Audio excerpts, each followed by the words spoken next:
14। तो हम पहले 4 से लिखना स्टार्ट होंगे।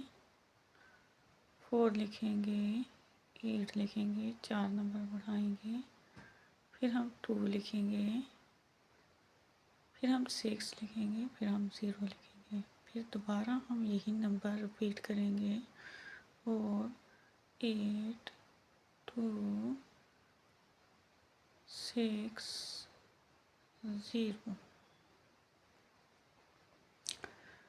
अब हम 1 से स्टार्ट होंगे, 1 लिखेंगे, आगे हम 2 लिखेंगे, फिर हम 2 नंबर बढ़ाएंगे, 4 लिखेंगे, फिर हम 5 लिखेंगे, फिर हम 7 लिखेंगे, 2 नंबर बढ़ाएंगे, फिर हम 1 बढ़ाएंगे, 8 लिखेंगे, फिर 9 लिखेंगे, फिर हम 9 के बाद 2 नंबर बढ़ाएंगे, 11 लिखेंगे, फिर 1 बढ़ाएंगे, 12,